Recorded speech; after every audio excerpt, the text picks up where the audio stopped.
South Haryana किस तरह से आज एक नई विकास की गति को छू रहा है, इन सभी आयामों को जानने के लिए, समझने के लिए जी दिल्ली एनसीआर हरियाणा का खास मंच आज महेंद्रगढ़ में सजकर तैयार है।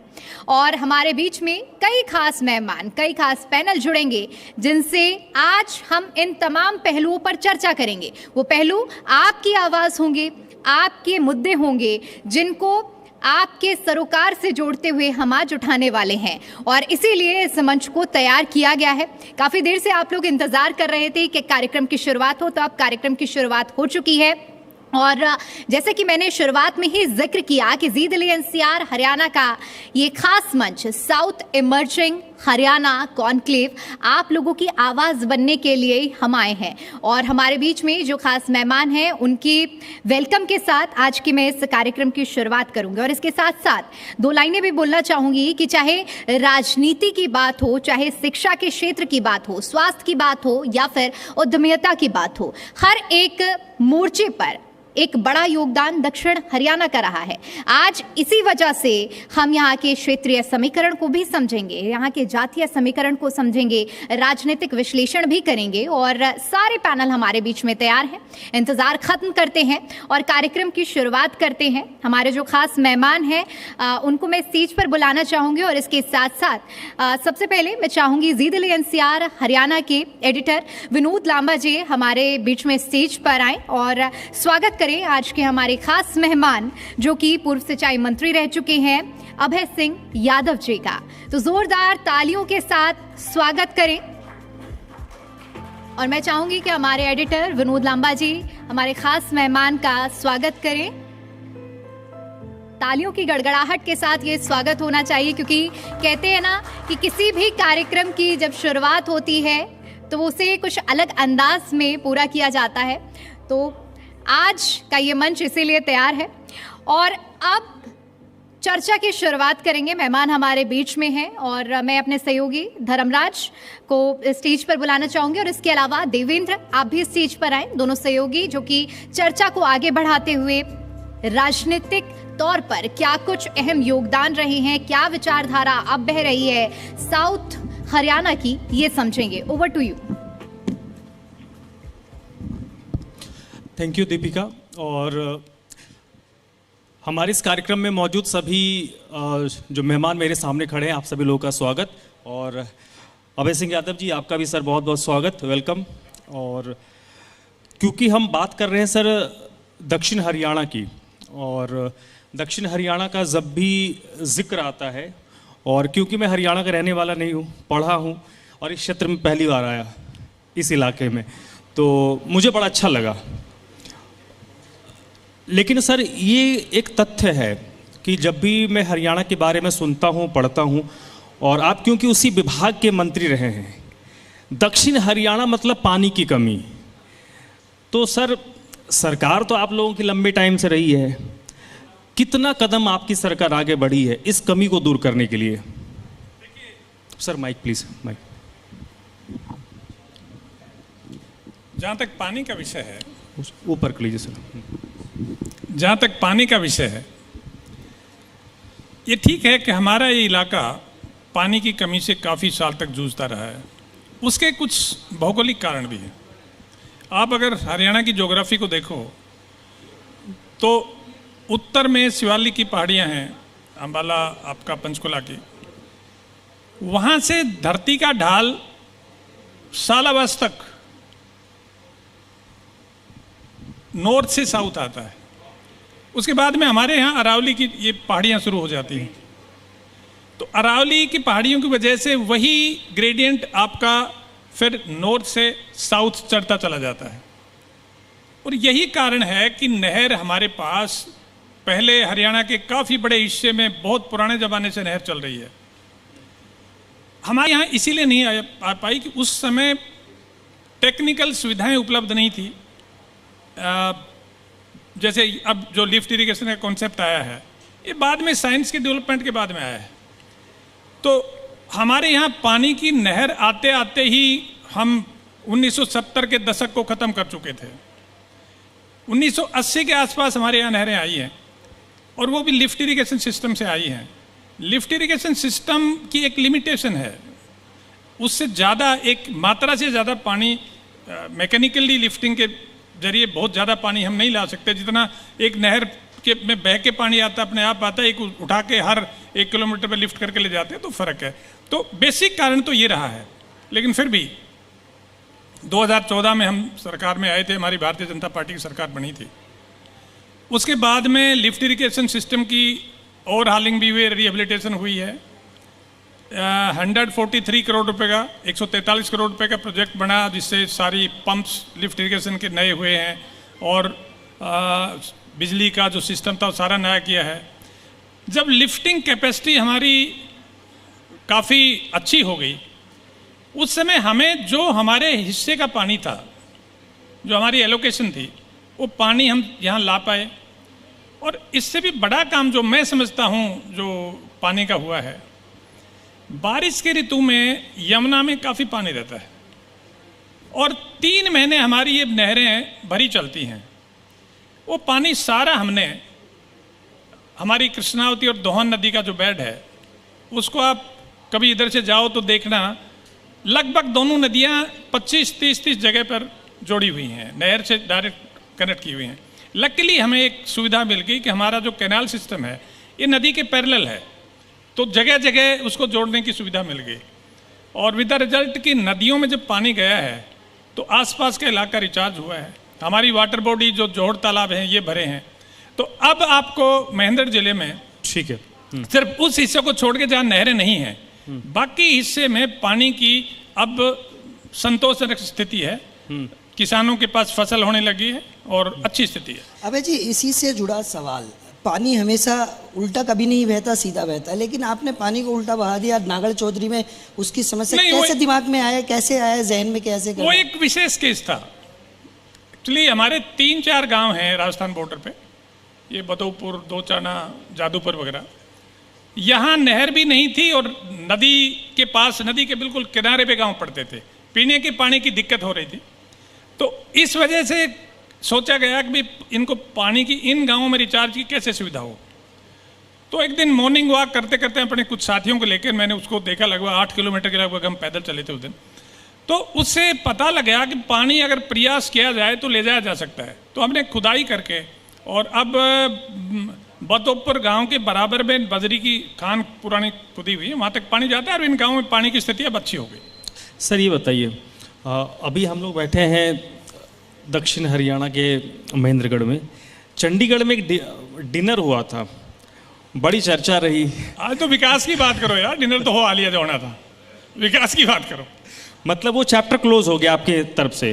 हाँ, नहीं, जो होना था, जो कहना था कह दिया, सुनना था सुन लिया। चलिए ठीक है, स्विच करते हैं इसको जी।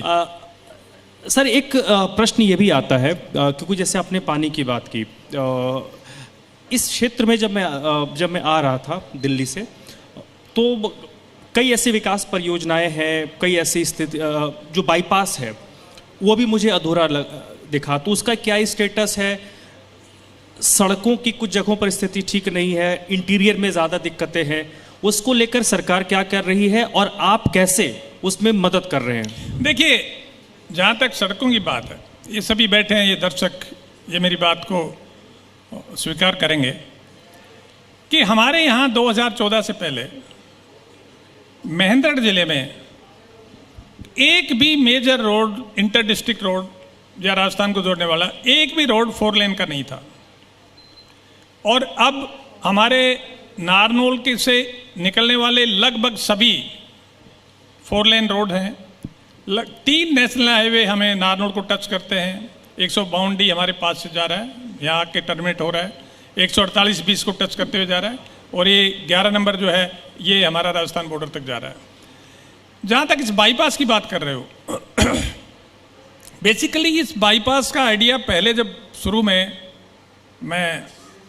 मुझे कोई संकोच नहीं है ये बात कहने में कि हमारे हरियाणा के ही यहीं के मिट्टी के लाल थे युद्धवीर सिंह मलिक जी, इस सारी उनकी प्लानिंग थी। और उस समय जब ये प्लानिंग कर रहे थे तो ये हिस्सा, इसको पूरा करने का मैंने उस टाइम भी उनसे कहा था कि जी इसको पूरा चक्कर गोल कर दो, लॉजिस्टिक हब को मिला दो यहाँ से। लेकिन उस समय लॉजिस्टिक हब पर काम शुरू नहीं हुआ था। और एक टेक्निकल ऑब्जेक्शन ये आया था जी, इस पे ट्रैफिक लोड नहीं इतना और ये जस्टिफाई नहीं हो पाएगा। लेकिन अब क्योंकि लॉजिस्टिक हब पे काम शुरू हो गया, वहाँ अंदर डेवलपमेंट बड़ी स्पीड से चल रहा है, तो अभी पिछले शनिवार को ही मैं वहाँ नेशनल अथॉरिटी गया था। मैं माननीय जो हमारे सेक्रेटरी हैं सरफेस ट्रांसपोर्ट के, रोड ट्रांसपोर्ट के, उनसे मिल के आया हूँ और वो कह रहे हैं कि हमने इसको टेकअप कर रखा है और टाइम तो लगता है प्रोसेस में, लेकिन ये पूरा होगा। अबे जी, व्यापार का सबसे बड़ा केंद्र हुआ करता था सदियों पहले महेंद्रगढ़ नारनौल, कपास का सबसे ज़्यादा उत्पादन होता था। क्या कारण रहा कि इतना वक्त बीत गया, रेवाड़ी में विकास हुआ, यहाँ क्यों उद्योग नहीं लग पाए, विकास से क्यों पिछड़ा रह गया महेंद्रगढ़ और नारनौल? देखिए, बेसिक कारण मैं समझता हूँ वो ये है कि इंफ्रास्ट्रक्चर नहीं था यहाँ। जैसे रोड नेटवर्क की बात कर रहे थे, अब पिछले जो 2014 के बाद में रोड नेटवर्क यहाँ बहुत अच्छा हो गया। यहाँ जो आपकी डेडिकेटेड फ्रेट कॉरिडोर है, दिल्ली मुंबई जो रेलवे लाइन है, इसके ऊपर हमारे यहाँ नज़दीक बशीरपुर घाटा से तलोट गांव की ज़मीन पे यहाँ ये इंटीग्रेटेड मल्टी मॉडल लॉजिस्टिक बन रहा है। मैं समझता हूँ कि लॉजिस्टिक हब जब पूरी तरह से डेवलप हो जाएगा तो इस एरिया में एक्टिविटीज़ बहुत बढ़ेंगी। और अब तो रोड कनेक्टिविटी तो हमारा, आपने देखना कभी उधर से निकलो तो पनियाला मोड़ से सीधा ये दिल्ली मुंबई एक्सप्रेस वे को मिल रहा है, जोड़ रहा है रोड। तो जब ये जिस दिन ये काम कंप्लीट हो जाएगा, ये पूरे नॉर्थ इंडिया को इधर वेस्ट और साउथ से मिलाने वाली शॉर्टेस्ट लिंक होगा। तो अंबाला से जहाँ ये 300 बाउंड्री जहाँ से शुरू होता है, यहाँ अब ये मेजर ट्रैफिक कैरियर होगा इसका। तो डेवलपमेंट बहुत है। इंडस्ट्री की, व्यापार की जहाँ तक बात है, ये ठीक है कि व्यापार यहाँ पहले पुराने ज़माने में व्यापार का केंद्र है, लेकिन डेवलपमेंट के जो मॉडर्न डेवलपमेंट है, इंडस्ट्रीज वगैरह नहीं आई, पानी की कमी थी, पानी की कमी की वजह से खेती भी डाउन हो गई थी, तो इस वजह से कमी थी। अब मुझे उम्मीद है कि जब ये integrated multi modal logistic hub शुरू हो जाएगा, उसके बाद में इंडस्ट्रियल गतिविधियाँ भी बढ़ेंगी, इंडस्ट्रियाँ अट्रैक्ट होगी।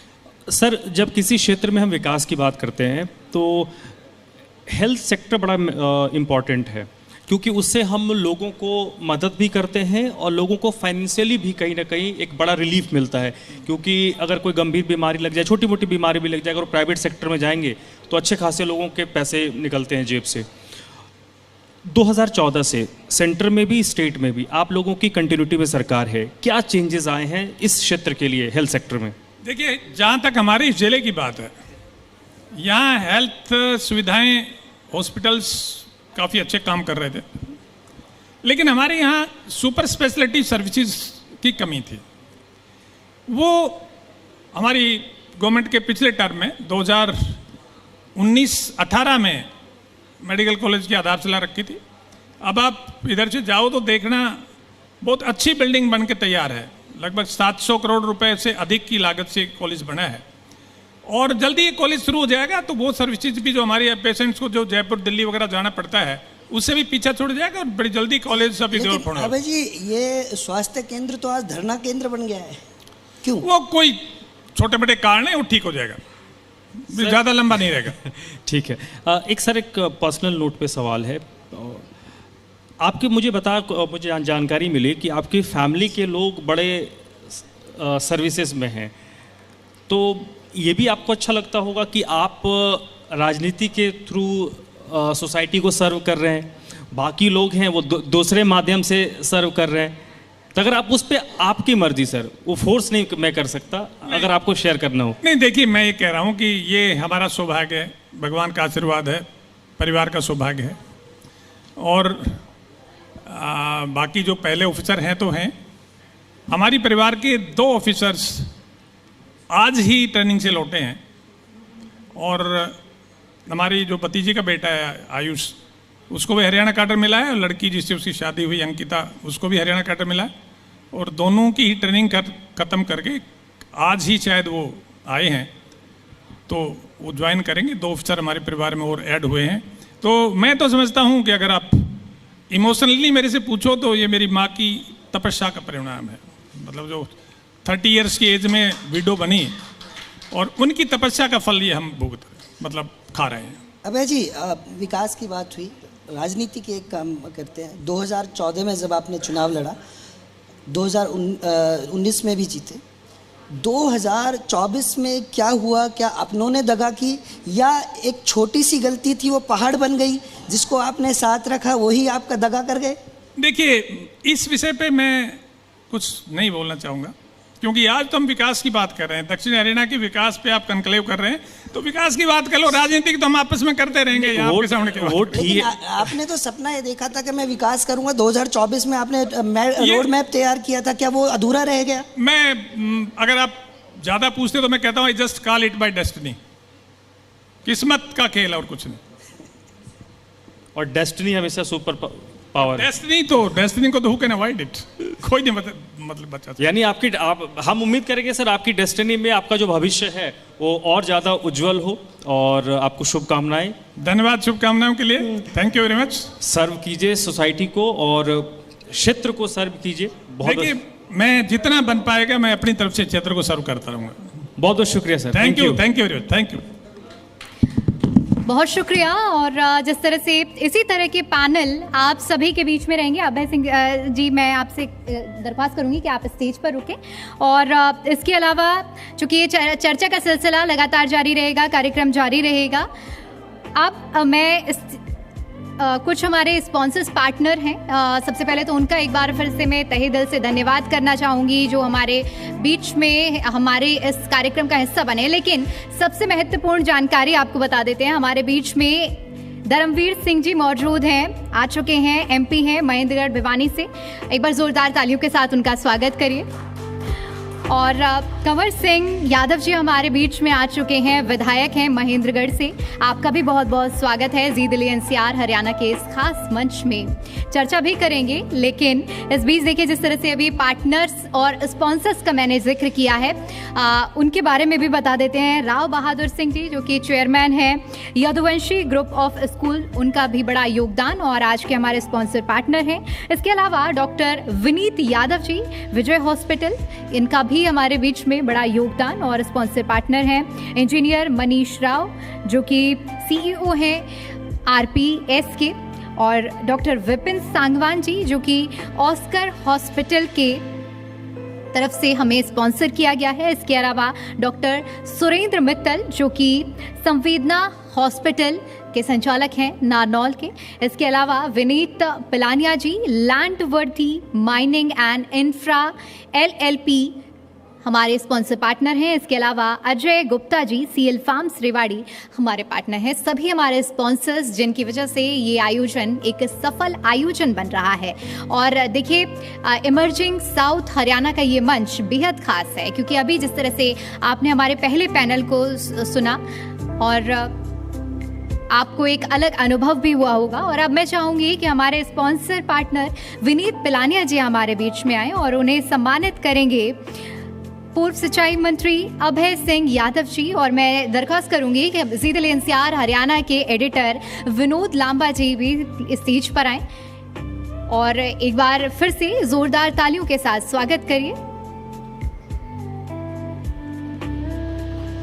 आपके योगदान से ये कार्यक्रम सफल बनता है और ये मंच सजकर तैयार होता है, जहां हम आपके मुद्दों को उठाते हैं, आपकी आवाज़ उठाते हैं। और अब मैं दरख्वास्त करूंगी हमारे एडिटर विनोद लांबा जी से, सम्मानित करेंगे पूर्व सिंचाई मंत्री अभय सिंह यादव जी को। एक बार जोरदार तालियां हो जाएं।